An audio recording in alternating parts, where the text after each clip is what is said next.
اللہ تعالیٰ نے جو انسان پیدا کیے ہیں ان کے مزاج مختلف ہیں. ان میں کچھ لوگ ہوتے ہیں جو قوی ہوتے ہیں ارادے کے، جو فیصلہ کر لیا ڈٹ گئے. کچھ لوگوں میں وہ قوت ارادی اتنی مضبوط نہیں ہوتی، وہ ادھر ادھر سوچتے رہتے ہیں. کچھ لوگ جسمانی طور پر بہت توانا ہوتے ہیں، کچھ لوگ جسمانی طور پر پیدائشی طور پر کمزور ہوتے ہیں. تو اگر کوئی قوت ارادی کمزور رکھنے والا شخص ہے، وہ بھی تو اللہ کی تخلیق ہے، اللہ کا بندہ ہے. خطاؤں کا ظہور ہو جاتا ہے، توبہ کرتا ہے، پھر کچھ عرصے کے بعد پھر خطا کا ظہور ہو جاتا ہے، پھر توبہ کرتا ہے. تو ہم تو یہ سمجھیں گے کہ ایک حد کے بعد پھر اس کی توبہ قبول نہیں ہونی چاہیے. لیکن حدیث سنیے. وعن ابی ہریرہ رضی اللہ تعالی عنہ قال قال رسول اللہ صلی اللہ علیہ وسلم ان عبدا اذنب ذنبا، یقیناً ایک بندہ جو ہے وہ ایک گناہ کرتا ہے. فقال، پھر وہ کہتا ہے رب، اے میرے پروردگار، اذنبت فاغفر لی، مجھ سے گناہ ہو گیا ہے، مجھے معاف فرما دے. فقال ربہ، تو پروردگار یہ کہتا ہے اعلم عبدی ان لہ ربا یغفر الذنب ویأخذ بہ، میرا یہ بندہ یہ جانتا ہے کہ اس کا ایک رب ہے جو گناہ معاف بھی کر سکتا ہے اور سزا دے بھی سکتا ہے. کیا معنی ہوئے؟ گناہ اس نے کیا ہے لیکن جانتا ہے اللہ کو کہ وہ معاف بھی فرما سکتا ہے، تبھی تو وہ اللہ سے معافی کی درخواست کر رہا ہے. اس کے اس جاننے کی بنیاد پر، اس کے اس علم کی بنیاد پر، اس کے اس ایمان کی بنیاد پر فرمایا غفرت لعبدی، میں نے اپنے بندے کو معاف کر دیا. ثم مکث ما شاء اللہ، پھر وقت گزرا جتنا کہ اللہ نے چاہا. ثم اذنب ذنبا، پھر اس سے گناہ ہو گیا. فقال رب اذنبت ذنبا فاغفر، پھر کہتا ہے پروردگار مجھ سے گناہ ہو گیا، پھر مجھے معاف فرما دے. فقال ربہ، اللہ فرماتا ہے عالم عبدی ان لہ ربا یغفر الذنب ویأخذ بہ، میرا بندہ ہے نا جو جانتا ہے کہ اس کا ایک رب ہے، ایمان باللہ اس کے اندر ہے، تبھی تو پکار رہا ہے. اور یہ بھی جانتا ہے کہ وہ گناہ معاف بھی کر سکتا ہے اور چاہے تو پکڑ بھی سکتا ہے، سزا بھی دے سکتا ہے.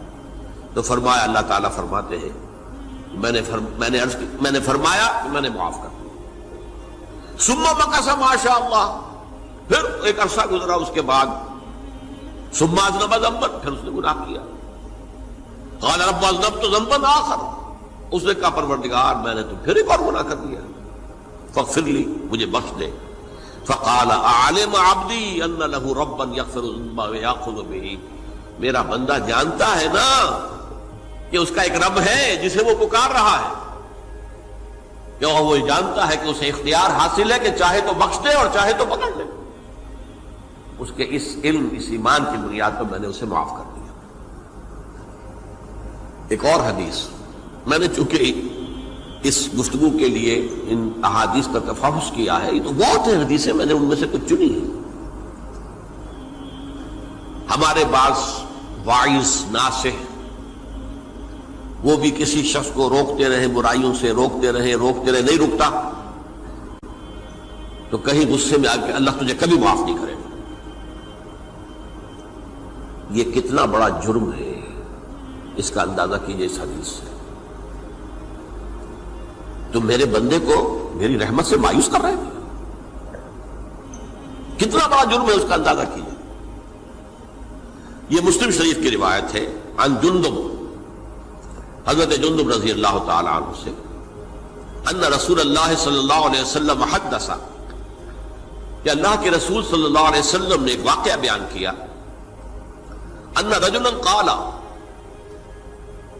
کہ ایک شخص نے یہ کہا واللہ لا یغفر اللہ لفلان، کہ خدا کی قسم اللہ تعالیٰ فلاں شخص کو کبھی معاف نہیں کرے گا. وَأَنَّ اللَّهَ تَعَالَى قَالَ، اس پر اللہ تعالیٰ نے یہ فرمایا منزل نزیت اللہ علیہ، یہ کون ہے جو میرے اوپر حکومت کرنے والا آ گیا، جو میری طرف سے حکم لگا رہا کہ میں کبھی معاف نہیں کروں گا؟ منزل نزی، کون ہے وہ شخص؟ الذی اللہ علیہ انی لا اغفر لفلان، کہ میں فلاں شخص کو کبھی معاف نہیں کروں گا، قد غفرت لفلان، اس کو تو میں نے معاف کر دیا، واحبطت عملہ، اس شخص کے تمام اعمال میں نے ضائع کر دیے کہ تم نے میرے بندے کو مایوس کیا۔ یہ ہے جرم کی انکار۔ تو توبہ کی دعوت دیتے رہو، توبہ کے لیے لوگوں کو آمادہ کرتے رہو، توبہ جو ہے اس کے لیے ترغیب دیتے رہو، اللہ تعالیٰ معاف فرمانے والا۔ اب آخری حدیث سنا رہا ہوں، یہ تو بہت ہی عجیب حدیث ہے اور متفق علیہ، یہ بخاری اور مسلم دونوں میں۔ حضرت ابو سعید الخدری رضی اللہ تعالی عنہ جو ہے وہ اس کے راوی ہیں۔ حضور نے فرمایا کانا فی من کانا قبلکم رجل قتل 99 نفسا، تم سے پہلے جو امت تھی بنی اسرائیل، گویا کہ ان کا ذکر ہے، اس میں ایک آدمی ایسا تھا جس نے 99 قتل کیے تھے۔ اب آپ اندازہ کیجئے کتنا بڑا گناہ کبیرہ ہے قتل۔ قرآن مجید میں آتا ہے وَكَأَنَّمَا قَتَلَ النَّاسَ جَمِيعًا، اگر ایک انسان کو بھی ناحق قتل کر دیا گیا تو یہ ایسے ہی ہے گویا کہ اس نے پوری نوع انسانی کو قتل کر دیا، اس نے 99 قتل کیے۔ فَهَلْ لَهُ مِن تَوْبَةٍ، پھر اس کے بعد یہ ہوا کہ اس کے اندر توبہ کا جذبہ پیدا ہوا۔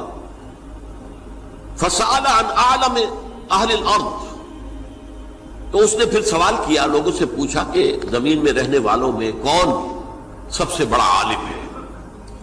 فَدُلَّ عَلَى رَاهِبٍ، تو اسے بتایا گیا فلاں راہب فلاں جگہ پر ہے، وہ بہت نیک ہے، بڑا عالم ہے۔ فَأَتَاهُ، وہ اس کے پاس آیا، فَقَالَ أَنَّهُ قَتَلَ 99 نَفْسًا فَهَلْ لَهُ مِن تَوْبَةٍ، انہوں نے کہا دیکھیے راہب صاحب، میں نے 99 انسان قتل کیے، اب مجھے یہ بتائیے کہ میرے لیے توبہ کا کوئی امکان ہے؟ فقال لا، انہوں نے کہا نہیں۔ فقتلہ، اس نے اس کو بھی قتل کر دیا۔ فکمل بہ 100، اپنی سینچری مکمل کر لی، مطلب 99 کے بعد ایک کی کسر تھی، اس کو بھی قتل کیا، 100 پورے کر لیا۔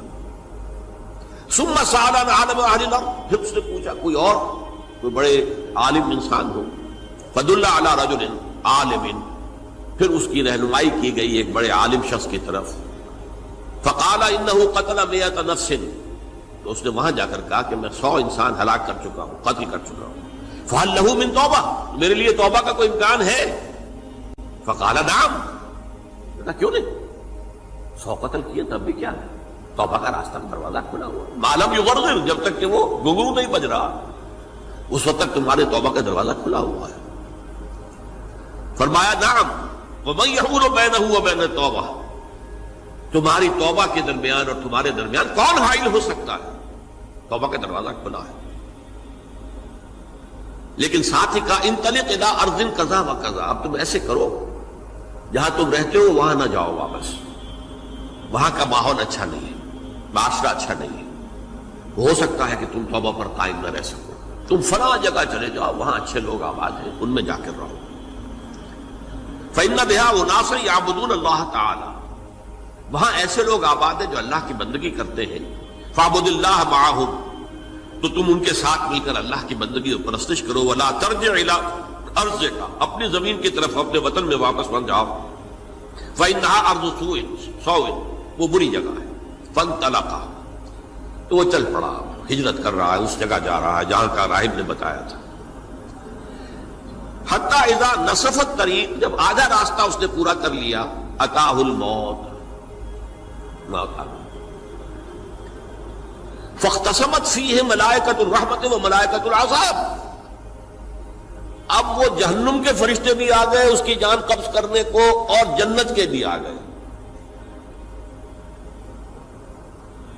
فقالت ملائکۃ الرحمہ، رحمت والے جو فرشتے ہیں جنت والے، انہوں نے کہا جا تائبا مقبلا بقلبہ اللہ تعالی، یہ شخص توبہ کر کے اللہ تعالیٰ کی طرف ہجرت کر رہا تھا، اس لیے اس کی نیت کی بنیاد پر اب یہ جنتی ہے، لہذا اس کی روح ہم قبض کریں۔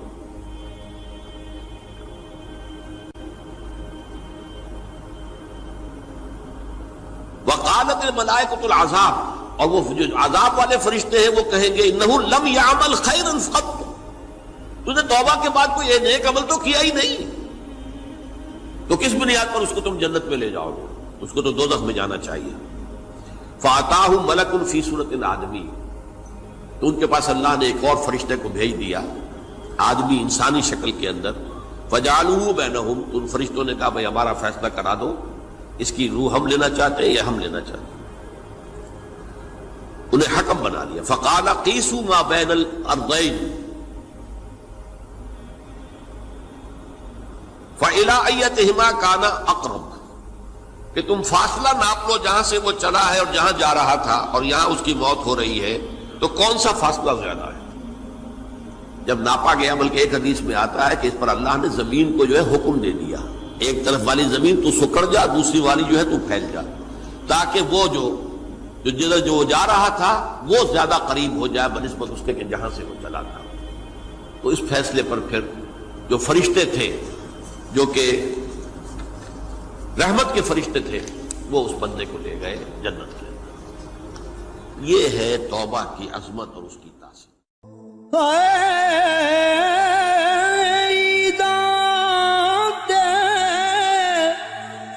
شب رات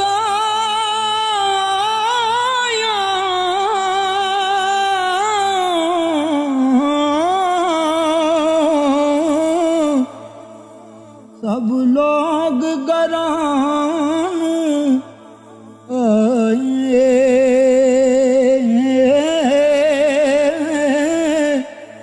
او نہیں آئے او پرت محمد جو آپ ہتھیں دفنا